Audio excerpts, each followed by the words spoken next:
Hello, and welcome to another episode of PPC Town Hall. My name is Fred Valles. I'm co-founder and CEO at Optmyzr, and I'm your host for today's session. So we're going to go back to one of our favorite topics on PPC Town Hall. It's about data and automation. So, every morning I wake up and I go on Twitter to see what crazy news the president has put out there. That's what I used to do. But nowadays, it's like I go on Twitter and I look for what crazy announcements does Google have? Like how much more can they automate and how much more can they change the way that we as PPC professionals go about business? So every day is a little bit stressful because things are changing very, very fast in PPC.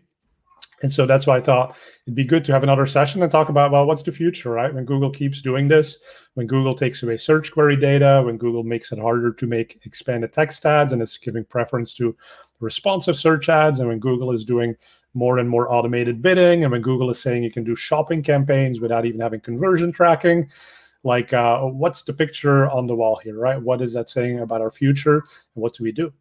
So I see a lot of accounts in my work at Optmyzr, but I brought in two panelists who also see a lot of accounts that are different. And I really wanted to get their perspective on what we do when Google keeps automating and taking away our data. So that's the topic for today. So let's start rolling.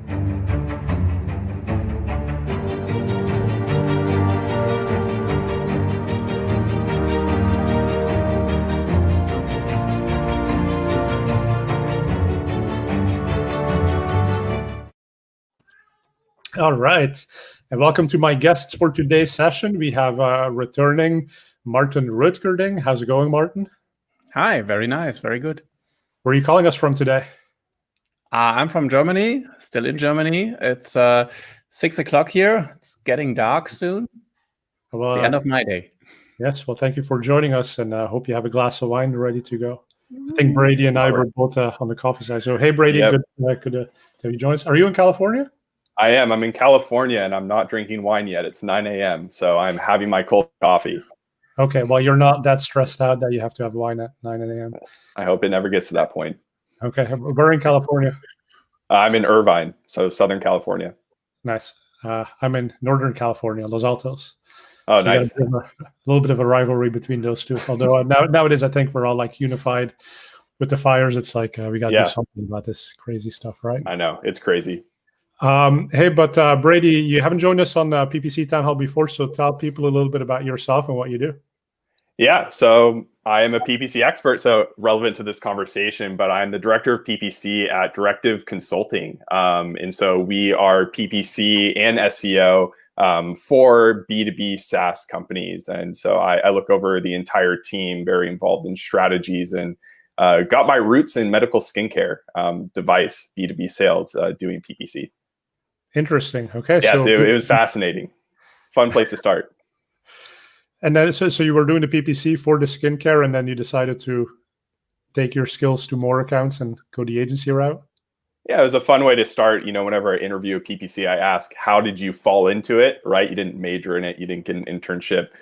So my manager handed me an AdWords account back in the day because I brought them from Dreamweaver to MailChimp. And so she trusted me with some marketing tech, and the rest is history.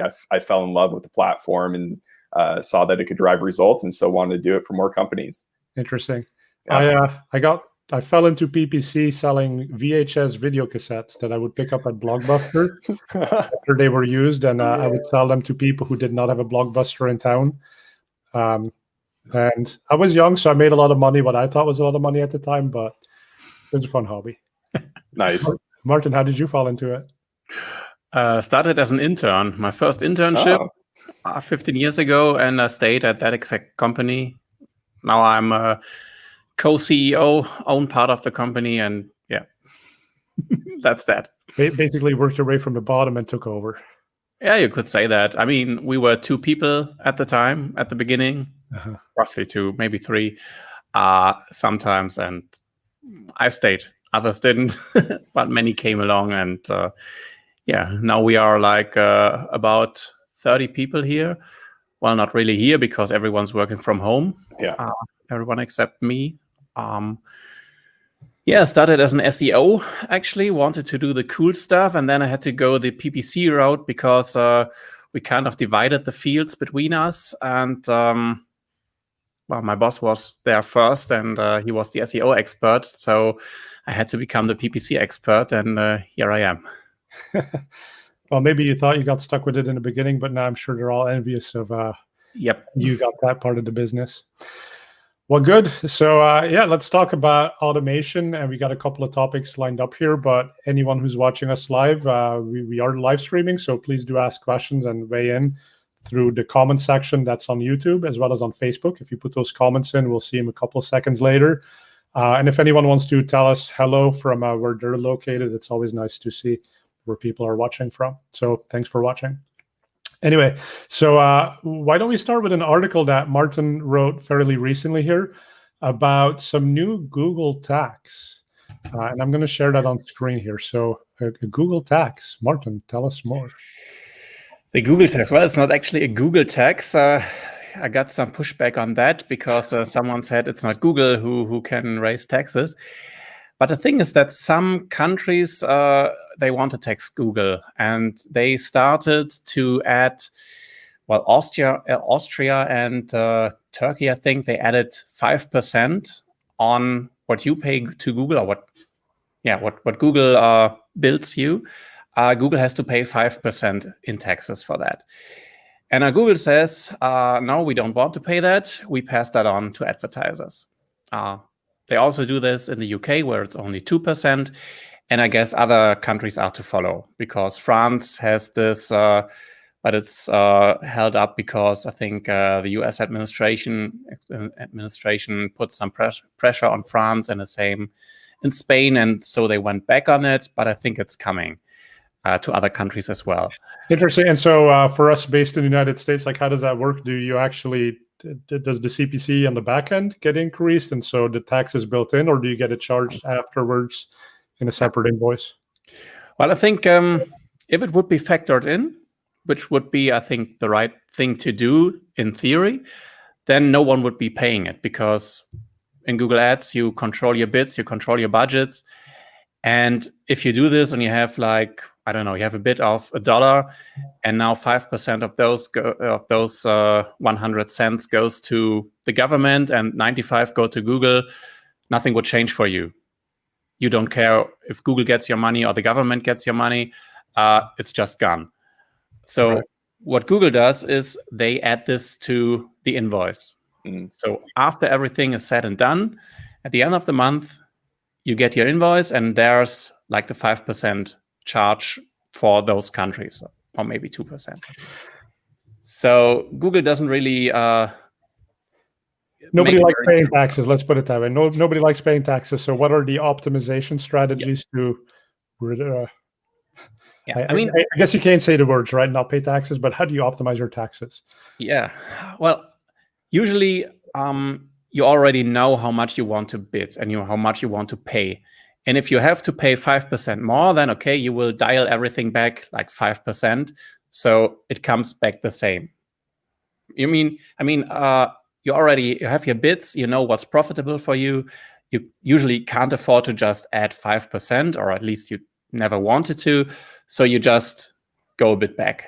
I mean, your bids, they have a reason why those are. Your bid back. So I mean, are you seeing any automation? And you also said it's different in different countries, right? So are people using scripts to automatically reduce their bids to then not pay too much? And how do they factor in ROAS and CPA, for example? Well, if you don't really look at it, nothing for you will change in the accounts. It's just on the invoice, right? So you won't even feel that the tax is there, because it's not in your KPIs, it's not in your cost, it's just on your invoice. You have to pay it, but it's not there in your KPIs for the campaign. Yeah, exactly, and that's the problem, right? So if you have a ROAS targeted campaign and you're like, sweet, we exactly hit the ROAS target that we needed, but then at the end of the month, you get a surprise bill, 5% for Austria, 2% for France or the UK, and all of a sudden you've missed your ROAS target. Yeah, and maybe you will even, you will miss that this is on the invoice, because at least what I've seen, the invoice usually goes to bookkeeping and away from the people who actually manage the accounts. They never see the invoices. Someone pays them, their bosses pay them. They don't know that it's there. Right. And I mean, bookkeeping, they don't know what this is about. They know they have to pay this. So this can go undetected for a while. And it could go on for years that you reported your numbers up the chain. So this is my cost. This is what we've spent. Great results. And then at some point, someone learns that, hey, there's this 5% charge on top. Oh no, we've always been paying this. We never knew this. Right. And you've been reporting the wrong numbers all of the time. Now, in a way, let me play devil's advocate here. So isn't that a little bit the same as the agency tax? So if a client works with an agency and they get billed an extra, say, 10%, usually the numbers they report are like, here's your CPCs, here's your ROAS achieved on Google. Oh, and then, by the way, here's our invoice for managing it. Sure, you could say that, but I think this is not a hidden cost, right? I mean, there are different ways to bill this. We could have a fixed fee. We could have a variable fee where it's 10% or something like that. Okay. And some agencies report this too and others don't. But in any case, this is not something that's hidden from anyone. Yeah. Whereas Google is trying to do this in a way that you can't react to it because you don't know it. Right. So let's talk about that piece a bit more. So the session topic today is Google hiding more data. Mm-hmm. And so I think this relates to what you're saying about the taxes and that Google has removed some geo reports and made it a bit more difficult to find them. So how are those two things connected? Well, taxes depend on where you are, or not where you are, but where the people are who see your advertising and where they click, where the cost occurs. Yes. So if you're in the US and you advertise worldwide, I don't know, you may be advertising in the UK, then the people who click the ads in the UK, there's some CPC involved there, and 2% are added to that CPC, right? So it matters where someone is who sees your ad. And you can find out usually by going through the location reports and just look at the user location. And user location may be different from the targeting location because you may target some place, but if you target a place, that can mean that you will get people who are, for example, regularly in the US or who have expressed some search intent that tells Google they are in some way interested in the US or in some other location in the US, for example, but their physical location is still in the UK. And the physical location is what matters and what will make this more expensive for you. And you used to have a report where you can just look at user location. And it used to be more or less transparent that there is a difference between targeted location and user location. And now Google has removed those reports. There are still ways to get the data, but it's not right there front and center. It's no very easy way. Brady's going to talk us through a little bit how you can still find that data.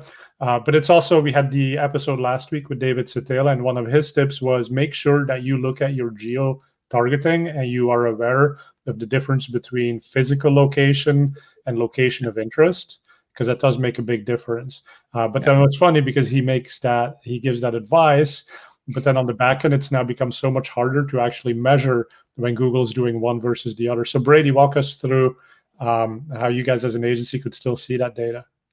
Yeah, it's interesting just combining the taxes to this. It's funny, this article is using an example around running shoes in New York, but being in the US where that tax isn't happening yet, I think where the industry, I always like to think what industry is in the most trouble. And the first one that came to mind was New York pizza, right? That's a style of pizza where anyone around the world could just be wanting to see what it is, right? And in these taxed countries, now these local shops actually in New York, they're capturing people around the world looking up New York pizza, and the location settings directly in the user face, they just don't show that that's happening. So I can see a lot of New York style pizza places in the US now getting UK taxed and they have no idea why.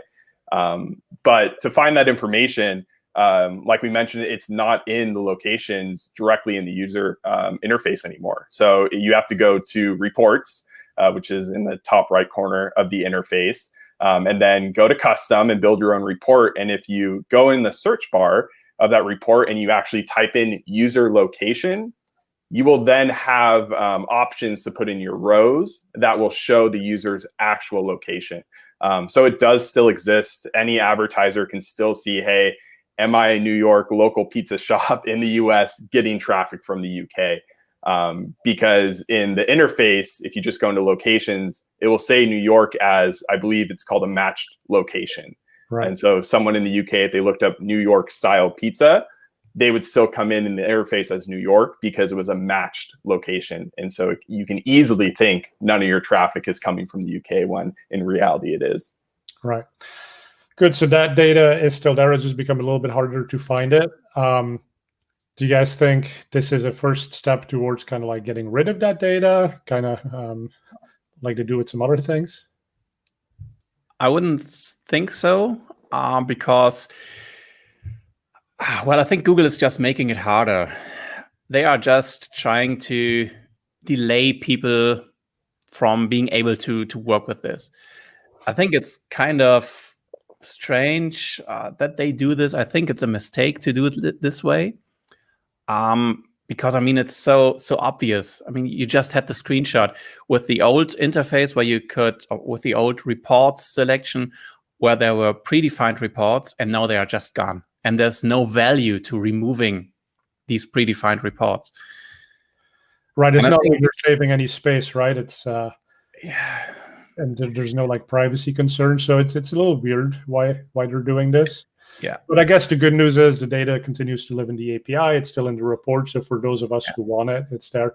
I mean, and I think this is the broader theme as well, is that Google seems to be trying to make things much easier for the novice advertiser, for the average advertiser, but then us who have agencies or just do this day in, day out, some of the things that we've built best practices around are being either moved to the background or worse, completely taken away. And so that kind of leads us, I think, into the next topic, but search query data, right? So we've talked about this before for the listeners, but Google in September said we're going to remove a bunch of search query data from the reports that you see, and we're doing this for privacy reasons.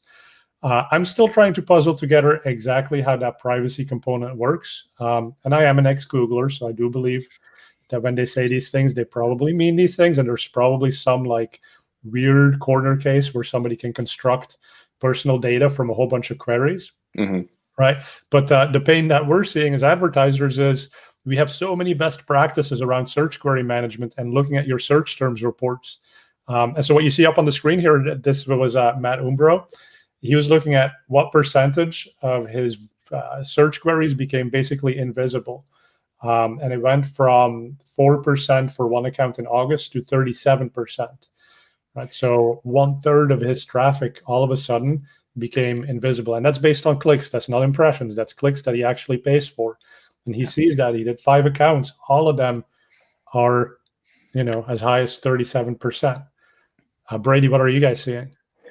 Yeah, I recently saw a screenshot where one conversion out of 23 was reported on in the search terms.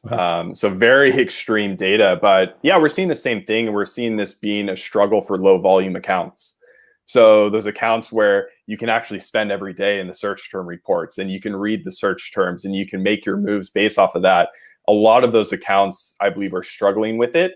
I think when it comes to high volume, it makes something like Ngrams even more relevant, right? If we don't have a lot of data there, we have to find the trends within it.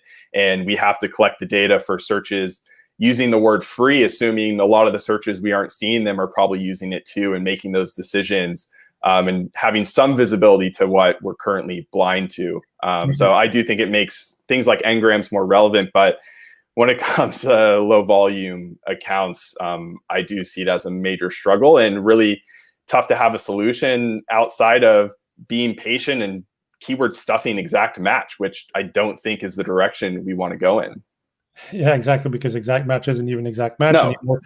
But that's really interesting that you say that Ngrams is sort of the way forward, because I was thinking about that too, and it's like n-grams, the whole purpose is to see deep into the long tail and what are those common terms that might appear in very low volume queries, but in aggregate have a big impact. And it's oftentimes that really long tail traffic that's becoming invisible to us, right?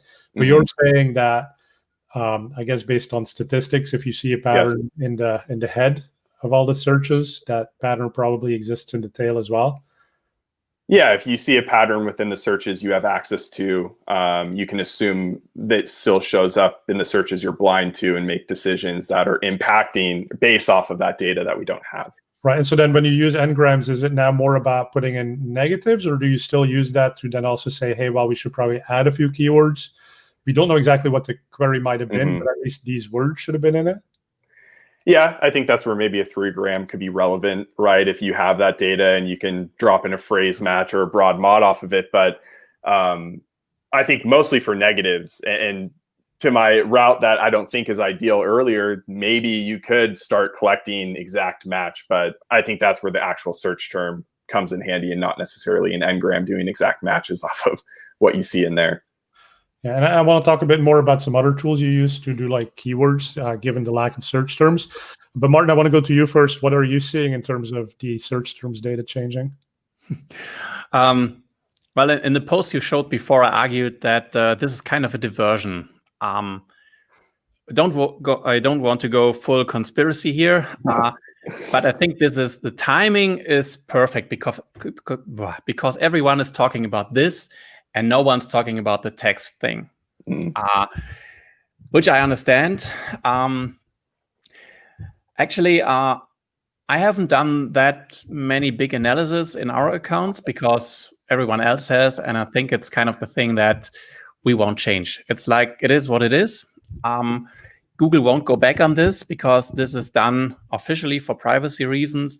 And now there are petitions to get Google to roll this back, but they won't go back on privacy, I think.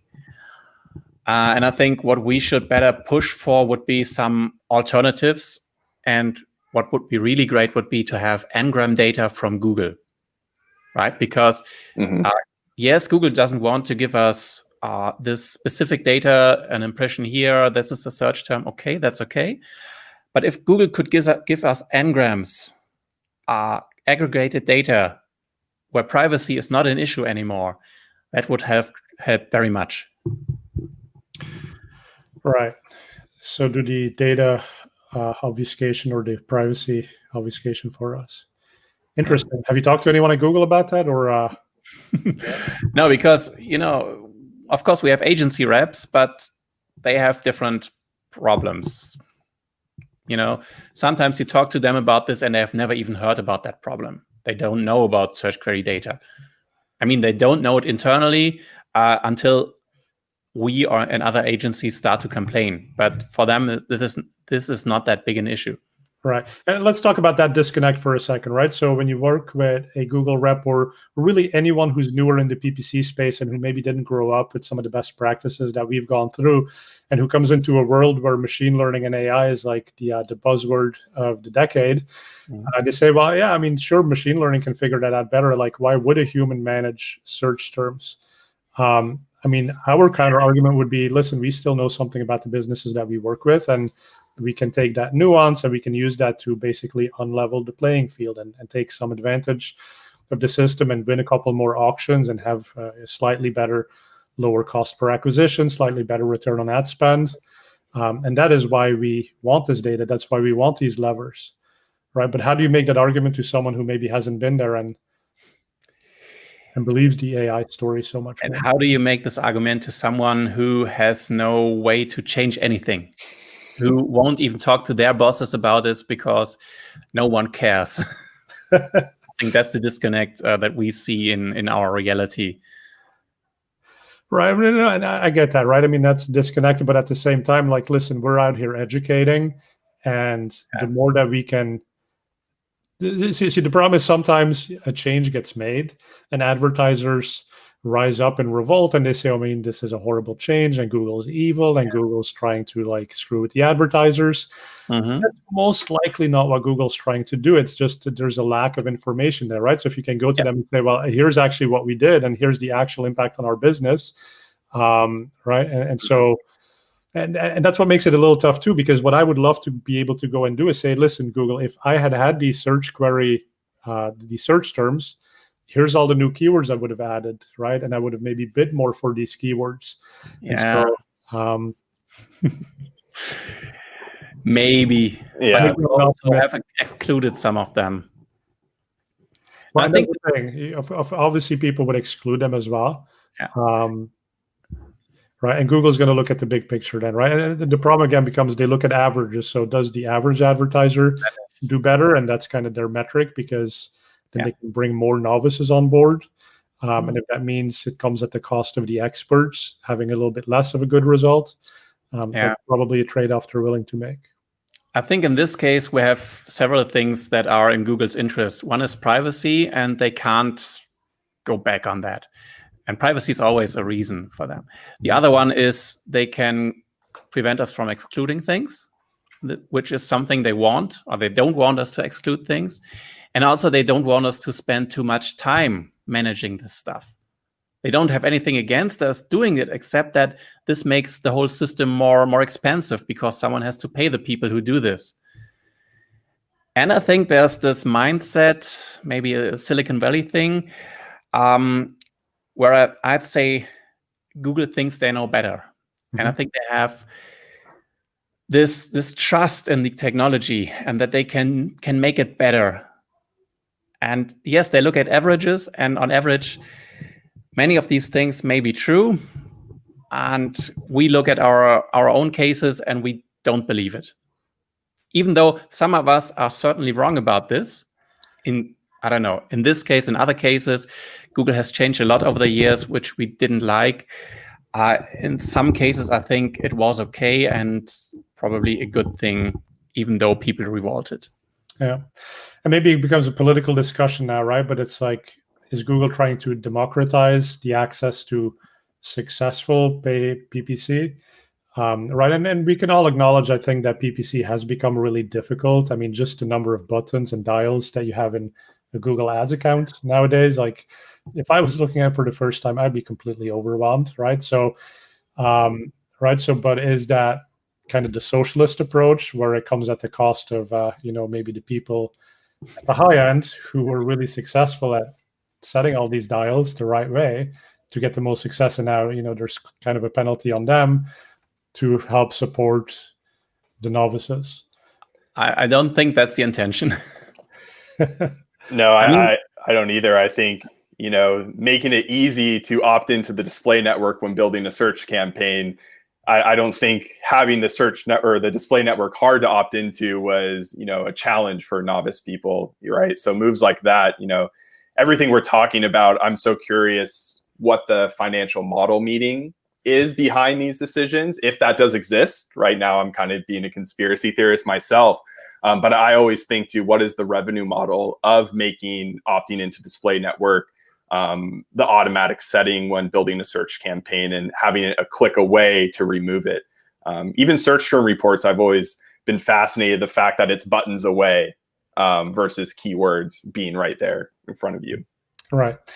Well, and it's also interesting when you compare and contrast Facebook and Google Ads. So Facebook came in when machine learning was much further along. So they were able to build a system where it was sort of assumed that a lot of the decisions would be made by the system. Whereas in Google Ads, we grew up in a world where we had to set CPCs manually.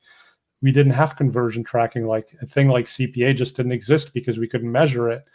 And then it started migrating towards where we are today. And at every stage, it's like a little bit less control for the sake of, letting the machine help you maybe find new things. I was actually there when the search network was display network was opted in by default. That's widely acknowledged as a mistake by Google, and one they undid. And hey, we were young. We didn't know any better. but so I mean, it's interesting too, right? Because I think at the end of the day, a lot of advertisers, why do they go to agencies? They go to agencies because they want more conversions, they want lower cost per acquisition, and I think Google is making an argument that the display network, there's certainly potential there, right? I mean, we can't say that there's no conversions coming off of that. It's just like, what's the cost of those conversions? And if the machine can help you find those conversions, then great. But I think what it requires is that advertisers almost have to shift to saying, like, listen, everything's automated. Because when we're talking about managing search terms, but we're still manually managing bids, that's why we need to manage search terms, because if we have manual bids and there's some search term that comes in that's kind of related to what we sell, but not exactly, well, we want to be able to bid lower for that, right? I think what Google is saying, listen, give us responsive search ads, do automated bidding, and let us figure out the targeting. And that combination of things, if you've told us exactly what a cost per acquisition is worth, the computer can probably do a pretty good job, but you have to kind of like be all into all of the automation. And if you use it piecemeal and still want to control, that's when things start falling apart a bit. Yeah. I'm not fully against it. I mean, we've run a campaign across our portfolio, and once again, it's mostly B2B software. But it's full broad keyword targeting paired with target CPA, and it does fairly well. And looking into the search terms, we see some of them are non-branded solution-based terms. Some of them are comparing our client versus a competitor, and some of them are comparing a competitor versus another competitor. But in the end of the day, the cost per conversion and even cost per MQL, it seems pretty good. So it's one of those things where, even myself, I was really against it, right? A broad keyword, I'm never going to have that in my account and paired with target CPA. And you still have to look into search terms and add negatives. But, I am seeing Google machine learning, work fairly well when giving it, hey, here's the freedom on the keyword and search term level, but here's the rule that you have to abide to, which is the target CPA. Right. I think the biggest mistake, and I know we're going to talk about more of the black box strategies and smart display, is just what you're telling Google is success. And in B2B, telling Google just a form fill itself is what we're looking for. That can get very dangerous when dealing with smart display campaigns. Yeah, and talk more about the MQL, so the marketing qualified lead. So basically you're saying somebody fills out the lead form and then there's some process that happens with the sales team, I guess, to qualify those, or is that even automated too? That's dependent on client, but I think to my point of like feeding Google the right information, measuring it on the back end is one thing, but we strive for offline conversion tracking with all of our clients. And so once again, just telling Google, hey, a form fill is what I want. That's just telling Google, whether it's a human or a robot, as long as these fields are filled out and a button is clicked, it's what we want. And that's not really a good business KPI to go after. Versus e-com, the credit card worked, they went to the thank you page, you got the money, you can be fairly confident that that's success for your business. Yeah. So would it be fair to say that as a team, as an agency, you're spending more time on helping people implement conversion tracking, offline conversion tracking, than managing some of the details, or that at least there's a shift towards doing more of that? It's definitely the first step, right? We can take over accounts that, we look into the conversion tracking and its forms across the entire site are going to contact us, and it's tough to make decisions. It's tough to opt into machine learning. It's tough to manually optimize based off of that information. And so it does start with the conversion tracking, but from there, there's a lot of strategies we can put in place once we get that information, whether it's with smart bidding or without it. Yeah. Martin, what about you guys? Do you see any shifts in the agency as far as the type of work you do, given the automation? Well, we do mostly e-commerce. So what you just described is true for us. If you have the money, if you have the credit card and everything, that's already very good. But we are shifting towards going towards tracking margins instead of revenue. And then we want to move on to customer lifetime value. And I think the third thing to go after is incrementality, which is nothing that you can easily track, but is an issue that you have to look at. And margins and customer lifetime value, I think those are things where you can work with the machines to give them the right data. And this is going to be an increasing part of our jobs. So I think it's kind of removed from what Google does. We just give them something. It kind of feels like Google hasn't gone there yet, so we go there and we do it until Google gets there and can do it themselves. I don't know if that will ever happen.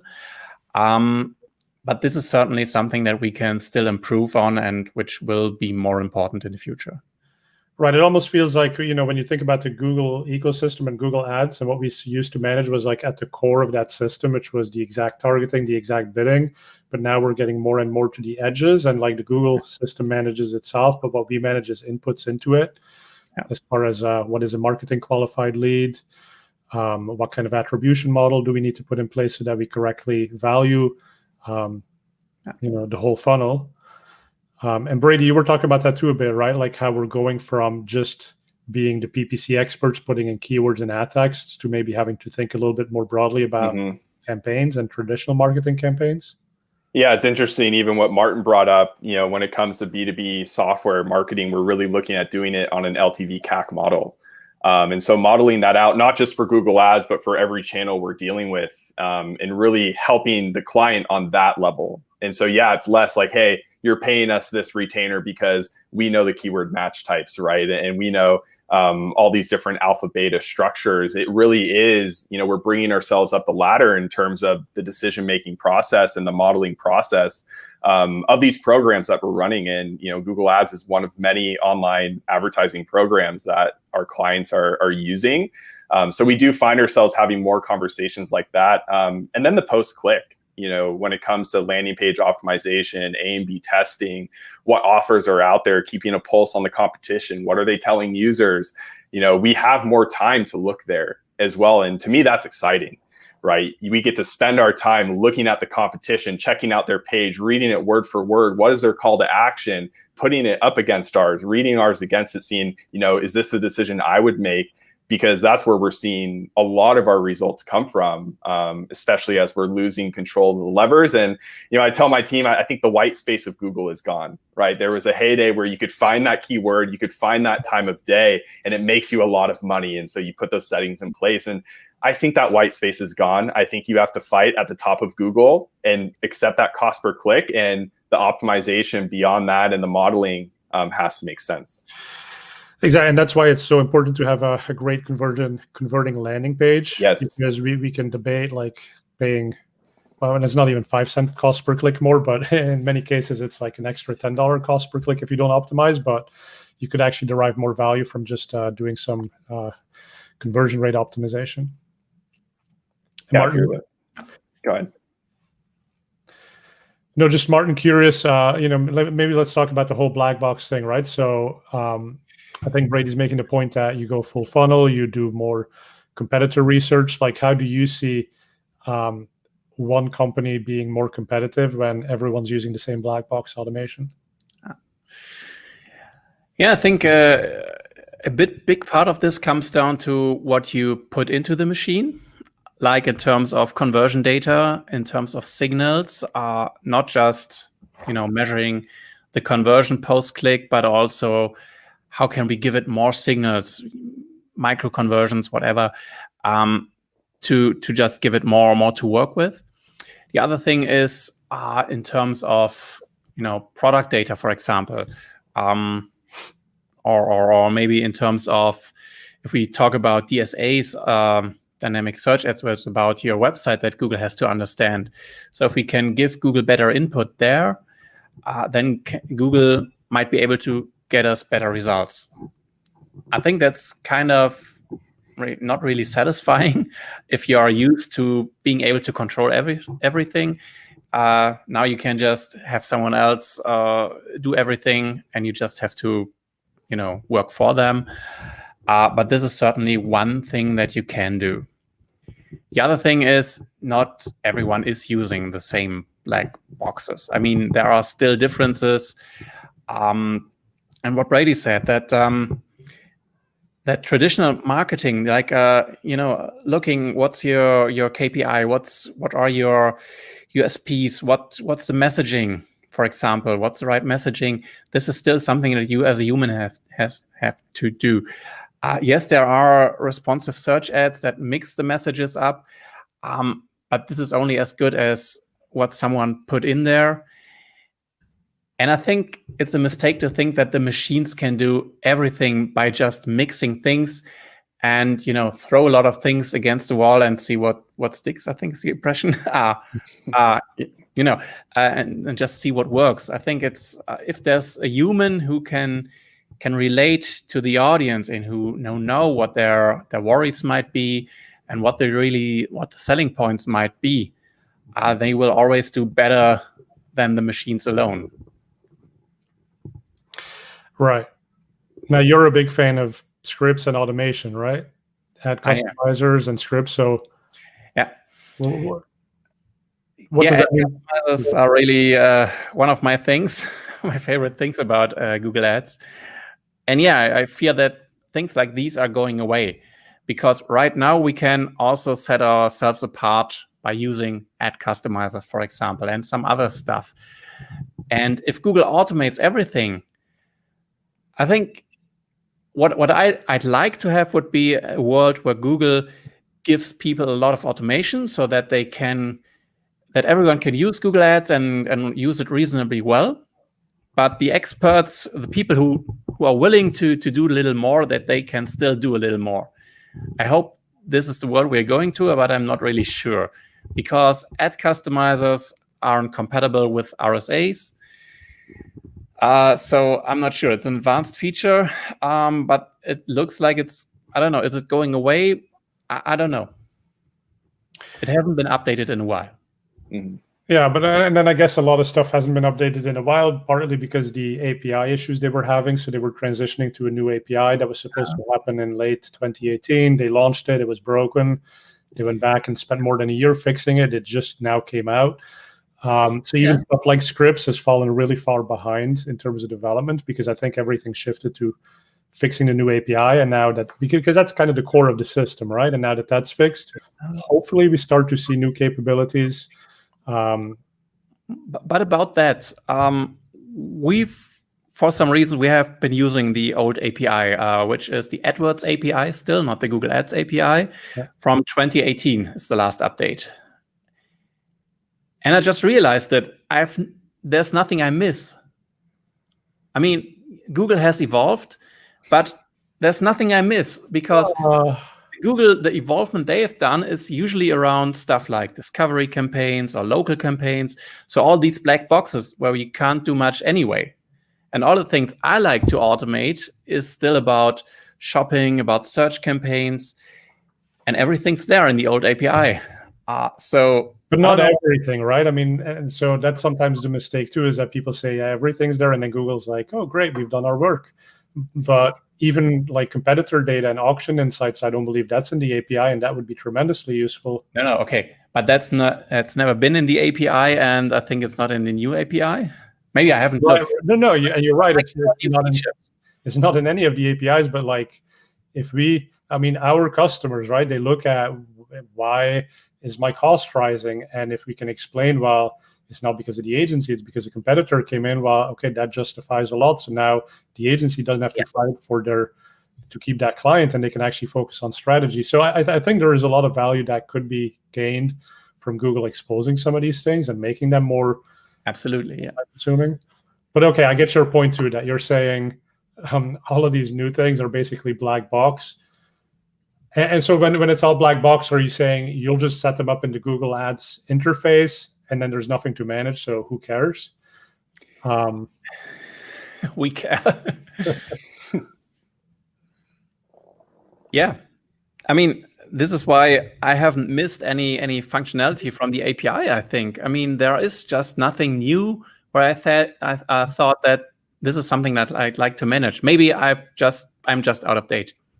That could be true too. No, I don't think any of us are out of date. Hey, so Brady, you had talked about alpha beta structure, and Alex is asking about quality score improvement. Mm-hmm. I think those two sometimes go hand in hand, but let's talk about quality score and like campaign structures for a second, and even something like single keyword ad groups or SCAGs. Is that still something you do? Do you still worry about quality score, and how can you maybe automate improving it? Yeah, I think it's definitely something we still focus on. We never want to make a decision strictly based off of it, though. Some of our lowest quality scores are our most profitable keywords, right? And so we still want to have that mindset. But where my mind goes with it, talking about whether it be structure or dynamic search ads, responsive search ads, I guess not to be a conspiracy theorist again, but the more you give Google the decision, the more they'd be hypocritical to say it's a low ad score, in my opinion. And so that's the way I see responsive search ads. You give it 30 headlines, you give it multiple descriptions. Google's kind of hypocritical if they think I expect a low click-through rate when I'm the one forming the ad. And so I do think automation does go hand in hand with quality score. But I do also think the SCAG structure allows you to control it. I just think it's going away. I think the SCAG structure with expanded text ads, when let's say exact match was not close variance, it made perfect sense. You knew what the searches were going to be. You could control the headlines, but we're just moving further and further away from that to where us being able to control it on that level is going away. But I think there's still a solution. And I do think that is accepting the automation, that is really taking your time on responsive search ads, knowing your queries are going to be unique, and you have an ad that can form around them and be exactly what the user wants. I think the gap right now is the page routing, right? We have very broad, unique queries. We have ads that can dynamically form to the query, all going to a page.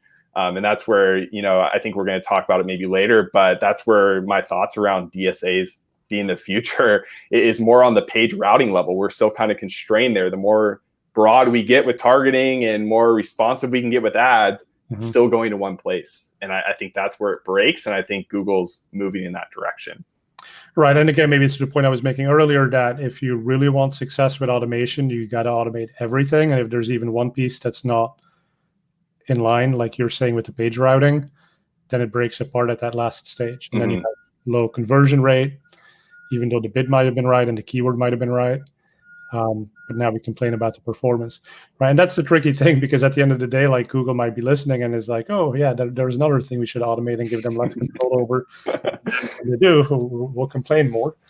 Right, but I think it's fundamentally, again, about like, how do we optimize at the edges, at the boundaries of the Google ad system? And so that's landing page optimization. That might be for shopping campaigns. How do you optimize your feed, right? Because you don't have an ad necessarily, but you still have the feed, which has the title, which has the description, which then goes into the ad. What about price optimization, right? People are super price sensitive. So if you can have a product that's 5 cents less than the competitor, as opposed to bidding 5 cents differently, that might be your better, give you better results. Which is really a field of its own. Exactly. And that's what's so fascinating, right? So how do we, having worked inside of Google Ads for so long, how do we shift our roles to be on the boundaries of it? Because I think there's still a lot of optimization that's going to be possible, right? I'm still happy with the company name that I picked, Optmyzr, right? That will work forever. Exactly. We're always going to need optimization. Just might be a little bit different. So, Brady, you wanted to talk more about DSAs, I think, or you said we would cover it later. So I want to make sure you, because we're getting closer towards the end here, want to make sure that anything that you wanted to cover, we had talked about. Yeah, we were talking about, the future of Google and what to expect in 2021. And I think we are backing our way into DSAs. And I know I mentioned to you both, when we think about the future, with any topic, we think net new. We think, okay, the next iPhone is going to have 10 cameras, right? It's going to be something new. But when it comes to the future of Google, I do think there's obviously going to be new features involved, but it seems like we're backing into something that's already existed, which is DSAs, which is Google having control of the search terms, the ads, and the pages, in a sense, right? We can choose it on a page level, but it just seems like that's where we're going. I think the future of Google already exists. I don't think it's going to be as extreme as Google Express or AdWords Express, but it definitely seems like we're moving into something that's already there. But let me bring up one thing we haven't really covered today at audiences, right? So I think there's a lot of restricting of data, but audiences is that one thing that's actually new, and more data is coming out about it, and more capabilities. And now we have GA4 tying more closely into the new ad system. I think especially in B2B, like audiences are so important because Yes. it helps you distinguish between that person searching for a printer for their house versus for a big office. So how do you guys think about audiences in that whole mix? Yeah, they are crucial. You know, when you're dealing with B2B cloud storage, it gets a little tricky, right? Versus the millions of people trying to back up their phones.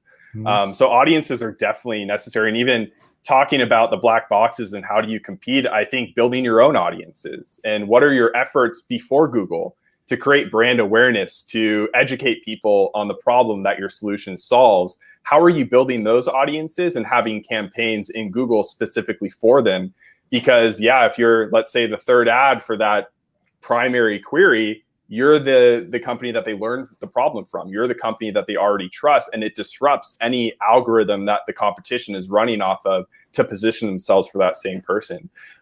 So I think the pre-built audiences themselves and market audiences, affinity audiences, are very valuable, and they can definitely weed out the wrong people. You know, unfortunately, what we've found is the B2B specific audiences around company size, anything like that, that I believe might still be in beta. The quality's just not there yet. It's not like Microsoft's partnership with LinkedIn. We measure it one-to-one, and the data is just not accurate. But I do think focusing on the audiences you're building yourself, your first-party audiences, is a crucial part of the strategy to compete when we don't really have all those historical levers at hand. Right, and maybe the part of that point is that Google uses machine learning to make all these decisions for us, and you know the word learning is in there. So the more that we can teach it ahead of time and give it a really good starting point, that prevents a lot of the waste up front, where it would just be throwing stuff at the wall and, like Martin said, see what sticks, right? But a lot of that stuff wouldn't stick, and that's how it learns. If we can actually say, well, here's an audience that we've already identified as being really high value, very likely prospects, that learning becomes more confined, and there's less wasted spend. Yeah, 100%. I still don't think, you know, a feature like similar audiences, it's just not there yet for B2B and the type of people and the situations we're trying to get our advertisement in front of. It seems more built for the consumer market. Right, and that's interesting because you're making that point and you're in the United States. We often hear that point from smaller markets where there's just fewer search queries in that specific language. So if you're complaining about that in English, then it's probably a big problem in Polish, for example. Yeah, I mean, we'll find ourselves where the total addressable market is 30,000 people in the US. Like, that's it. So something like a similar audience, which is going to build a list of 1 million people at least, it just isn't relevant to what we're trying to achieve. Yeah, there, by definition, you know it's incorrect. Yeah. Martin, what about you? Any topics we haven't covered that you think are important here? Probably. I will think of them later. I think about audience, I'd like to say, to add that in B2C, audiences are kind of strange, I'd say, because they are, on one hand, they are important to have and you should add them to your campaigns. But on the other hand, they're just used, if you're using target ROAS or target CPA, they're just used by Google to refine your bids, and you don't really know what's happening there. You get the data, you get only data for the audiences that you've added. So yeah, you're better off if you add a lot of them, so you get a lot of data. But besides of that, I don't know what they're good for, because if I don't change my messaging for the audience, then yeah, I mean, that's the black box of Google's bid optimization, and that's about it. And what I still don't know if Google needs those in the ad group, for example. So do I need to add 1,000 different audiences for Google to be able to look at the audiences and refine their bids, or don't I? I don't know. That's a great question, right? Because you sort of assume that Google already has a lot of audience signals, and so what's important to them is to start to connect what is a conversion and how does that connect to those audience signals. So by us giving it different audiences, it's just like different groupings, and I suppose the different value we can assign to them as a way to tweak maybe the target cost per acquisition, the target ROAS. But in terms of literally saying, like, here's an audience that is different from this audience, I think Google's machine learning probably has got that one figured out long before we do. Probably. So I don't really know what it's good for in B2C. I mean, I know that you can do things with it, but mostly it's just there and it's kind of like hidden away. Keywords are important. Audiences are also there. Right. But at the very least, I mean, I would say do it for observation purposes. Yeah. Right. So just put them in. And then if you start to see that, hey, yeah, actually there is a difference in conversion rate and ROAS between this audience and that audience, then yeah, put that in, change your targets. Right. And that's where it's always so fascinating. We go from these really detailed structures like single keyword ad groups and alpha beta structures. And then Google says, roll it back up, make it more generic. And then we started looking at audiences and then we're like, oh, actually, we do see differences and we do want to have different ad text. So we do need to have different ad groups and we do need to have different. And so the structure now builds out again, right? So it's this endless cycle of. Yeah, those things are really conflicting. And I'm not really sure where Google wants us to go. I think ultimately Google wants to do everything they can. They want to get us to give them a blank check here, do whatever you can, and we're happy with the results. Results may be good.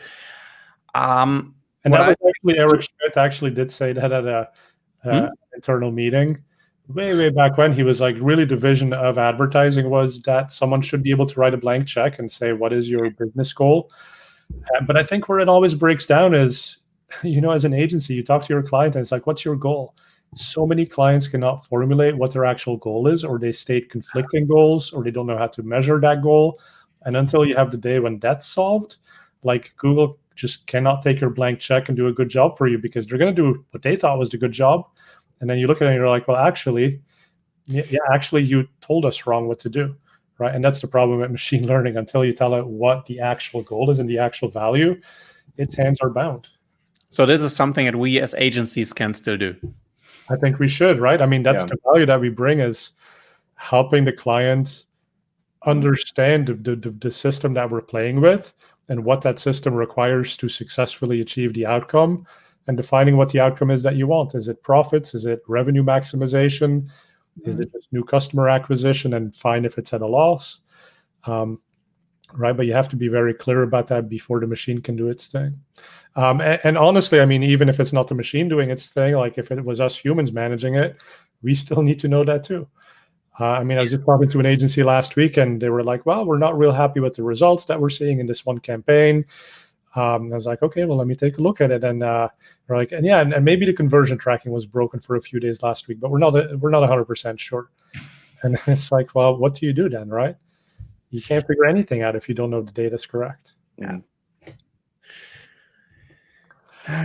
On that happy note, I mean, are you guys optimistic or pessimistic about the future here, given all the automation? Torn, really. I mean, because I like some things to be able to do them manually or to automate them myself. And that going away is something that I don't want. But that may be just a personal passion of mine. If the results are good, who am I to argue with that?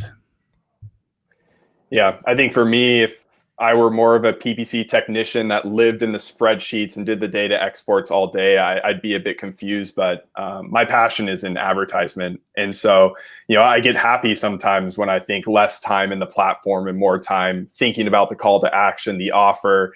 How do you create excitement for the free trial versus just having a free trial button? The strategies like that, where we still see incremental growth from implementing it, that's where it makes me happy. And so I'm not too concerned. I just don't want to waste my clients' money. That's where the fear comes from, is losing the freedom, losing the control, losing the visibility. Are we wasting money? Are there a bunch of irrelevant search terms that would never become customers' clients in the future? That's my biggest concern, is not knowing that and having a strong belief that it might be happening. Right. Well, those are great points. Thank you both for having been on this week, and thanks everyone for listening. We'll be back next week or the week after. We haven't quite decided yet, but we're going to talk about marketing in a VUCA world, which means volatile, uncertain, and then I forget the other two, but it's basically, there's a new research report that's out, and it's going to tell us how we as marketers can thrive in this very uncertain world. And I think part of that is the fact that automation is taking over more. There's a lot happening in the world. So thank you both for putting in your viewpoints and for being on the show, and we'll see you next week. Thank you. Thank you.